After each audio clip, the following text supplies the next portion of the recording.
There is a particular kind of retirement plan that almost no one talks about. The plan that is right at every component and still fails as a system. The household has done the work. The bracket math is modeled. The Roth conversion has been considered against its current cost. The withdrawal sequence has an order. And underneath it all is a quiet question the planner can feel but cannot fully name. The question is whether individual correctness is enough. Across a 35-year horizon, the answer is no. Individual decision correctness is a necessary condition, not a sufficient one.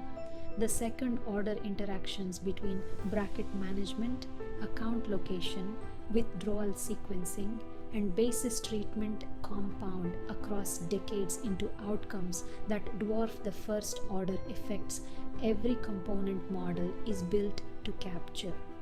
The first collision is the one most plans at this level walk straight into without seeing.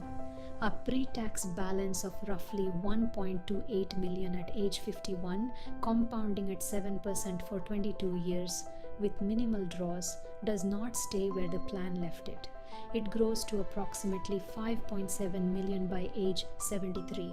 Then, Secure 2.0 turns on required minimum distributions. RMDs are calculated as the prior year-end balance divided by the IRS Uniform Lifetime Table factor.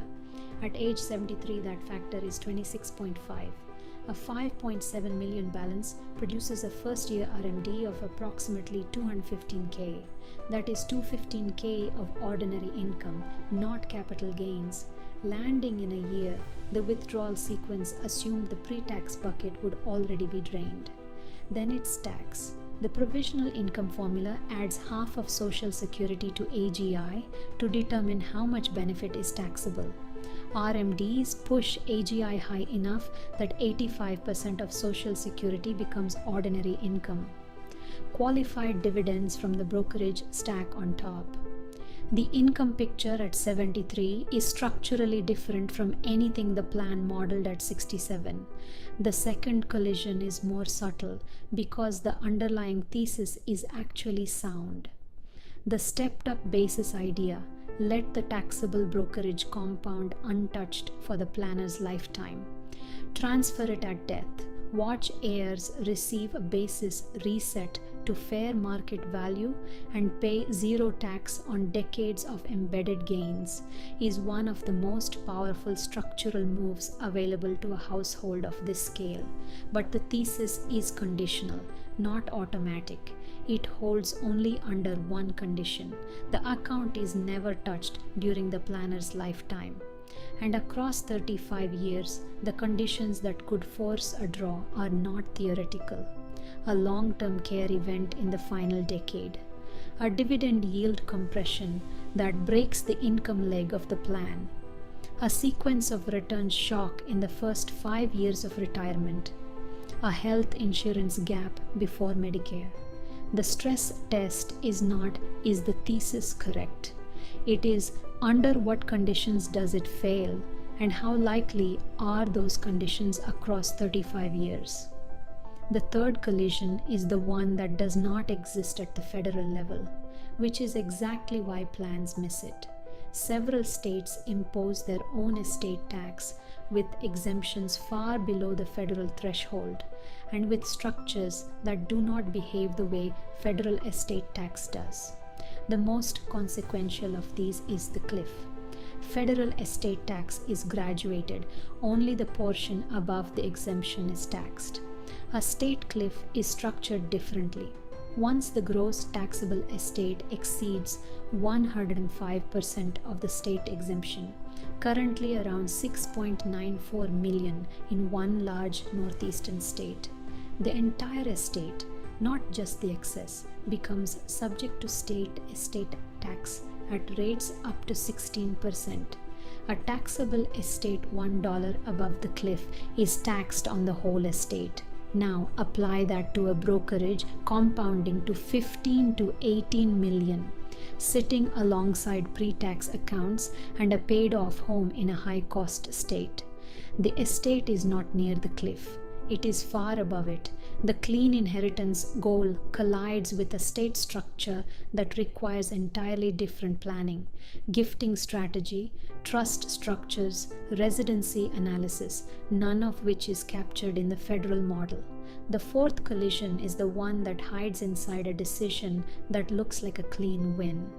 A Roth conversion in the gap years between retirement and Social Security looks like bracket management at its best. Fill the 22% or 24% bracket with conversion income, move pre-tax dollars into Roth, reduce future RMDs, gain bracket flexibility. The single year math is correct. The multi-year math is something else entirely. Here is what the multi-year math actually does. The conversion is taxed as ordinary income in the year it happens. IRMAA, the income-related monthly adjustment amount on Medicare Part B and Part D premiums, is assessed on a 2-year look-back. A conversion at 63 produces a Medicare surcharge at 65, not at 63. The conversion's MAGI may also push qualified dividends from the 15% rate into the 20% rate, and it activates the 3.8% net investment income tax on investment income above 200K MAGI for a single filer. The actual cost of the conversion is not one number. It is the conversion income at ordinary rates, plus the IRMAA surcharge 2 years later, plus the qualified dividend rate jump if MAGI crosses the threshold, plus the NIIT on investment income above the MAGI floor, spread across years and income types in a way the single year model does not capture. The conversion may still be the right move, but it is the right move at a different price than the model showed. These 4 collisions are not edge cases. They are the structural collisions that determine whether a sophisticated plan holds across 35 years. And the difference between a plan that survives them and a plan that does not is not more math.